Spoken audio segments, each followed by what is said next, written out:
नमस्कार, आप देख रहे हैं नेशन मिरर। आपके साथ मैं हूं मुस्कान अग्रवाल। खबरों का सिलसिला शुरू करते हैं। पहली खबर इंदौर से है। मध्य प्रदेश में व्यापार व्यवसाय बढ़ाने को लेकर सरकार कई तरह के प्रयास कर रही है, लेकिन विभिन्न देशों की कंपनी शहर के व्यापारियों के साथ धोखाधड़ी जैसी वारदातों को अंजाम देती नजर आ रही है।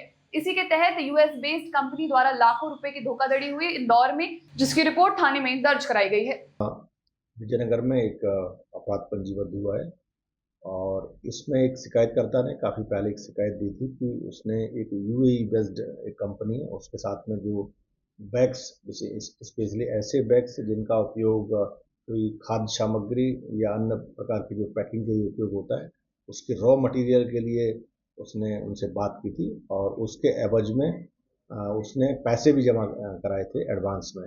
बट कंपनी ने ना तो उन बैग्स का सप्लाई की जो कि रॉ मटेरियल की, और ना ही पैसे वापस दिए। ऐसे प्रारंभिक रूप से इसमें एक फोर्जरी की कायमी थाना विजयनगर में की गई है और इस कंपनी का ऑफिस भी विजयनगर में है। जो पीड़ित है, जो विक्टिम है, जो फरियादी है, वो भी स्कीम नंबर चकमन का रहने वाला है। वो बेसिकली इसी का बिजनेस करता है और इन जो पैकिंग मटेरियल वाले जो बैग्स होते हैं उनका इंदौर का बड़ा मतलब होलसेलर है। जो इनकी बात हुई थी उसमें लगभग 41 लैक्स का इसमें पूरा मतलब वो था और उसमें 10 लाख के आसपास एडवांस पैसे दिए गए थे। सर, क्या आरोपी को गिरफ्तार कर लिया गया है? नहीं, अभी आरोपी गिरफ्तार नहीं किया है। इस पूरे मामले को अभी एफआईआर दर्ज की गई है और मामले को इन्वेस्टिगेशन की जाएगी। बढ़ते हैं अगली खबर की ओर, जहां जम्मू कश्मीर में हुए आतंकी हमले में मध्य प्रदेश के सीडी जिले का एक इंजीनियर शहीद हो गया।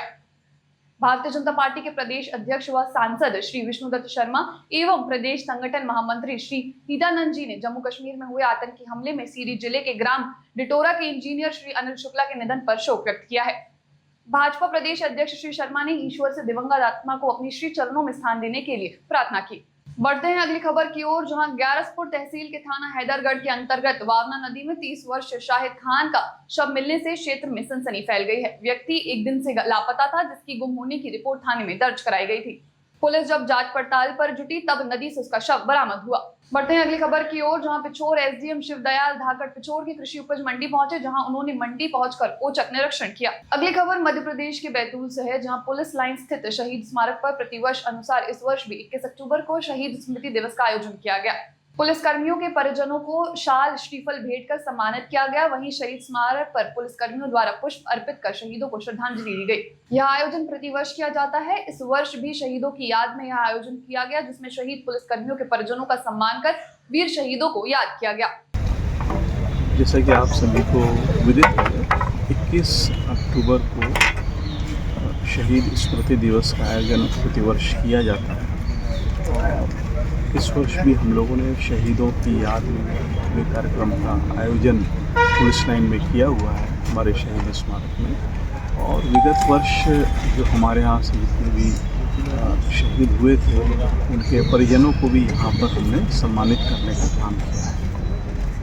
बढ़ते हैं अगली खबर की ओर, जहां जानकारी के मुताबिक कांग्रेस कार्यालय के उद्घाटन के दौरान एक व्यक्ति के शरीर में देवी माताएं, इसे आस्था कहेंगे या अंधविश्वास, या कहना मुश्किल है। युवक के अंदर आई देवी ने मुकेश मल्होत्रा को जीत का आशीर्वाद दिया।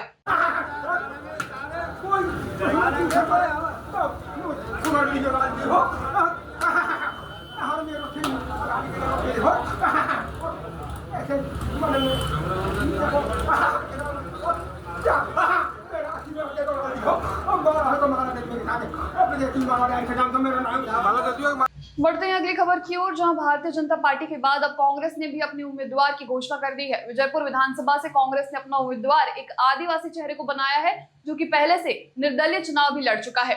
युवा नेता मुकेश मल्होत्रा कराहल विकासखंड के सिलपुरी के रहने वाले हैं। वर्तमान में वे सरपंच संगठन के अध्यक्ष भी हैं। अब बात करें तो कैबिनेट मंत्री रामनिवास रावत की, तो रावत ने शुरू में ही कांग्रेस की राजनीति की है और रामनिवास 6 बार के विधायक रह चुके हैं, जिसमें से उन्होंने विधानसभा के 8 बार चुनाव लड़े हैं और 2 बार लोकसभा चुनाव लड़ चुके हैं। लोकसभा में दोनों बार उन्हें हार मिली, तो वहीं विधानसभा में 6 बार जीत और 2 बार हार का सामना करना पड़ा। मुद्दा बहुत है और पूरे क्षेत्र में सड़कें टूटी हुई पड़ी है, बिजली के खंभे टूटे हुए पड़े हैं, लोग लाइट बिजली के लिए परेशान है, किसान खाद के लिए परेशान है, पानी के लिए परेशान है। काफी समस्या है क्षेत्र में।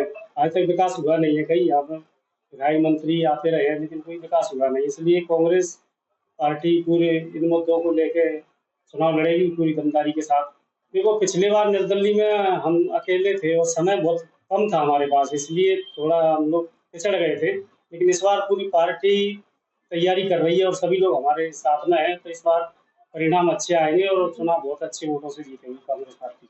टेंडर होकर काम शुरू होने को है। इससे विजयपुर की तरफ भी पूरे किसानों की ज़मीन सिंचित हो जाएगी और मेरा एक ही सपना था कि किसानों की ज़मीन में पानी पहुंचाऊं। सूखे में किसान खेती नहीं कर पाता। जब किसान के खेत हरे भरे होंगे तो सबके चेहरे पर खुशहाली होगी। विजयपुर में शिक्षा के क्षेत्र में, स्वास्थ्य के क्षेत्र में भी हम सुधार करने की कोशिश करेंगे। भारतीय जनता पार्टी में पहुंचने के तुरंत बाद 100 बिस्तरीय अस्पताल की स्वीकृति मिल चुकी है, उसका भी निर्माण होना है। ऐसे कई काम चुनाव से पहले ही करा दिए। तो जिन कामों के लिए मैं लगा पार्टी में, बीजेपी मैंने ज्वाइन की, बीजेपी के शीर्ष नेतृत्व ने मुझे पूरा सम्मान दिया है। इस वक्त की खबरों में इतना ही। देखते रहिए, पढ़ते रहिए और सुनते रहिए नेशन मिरर।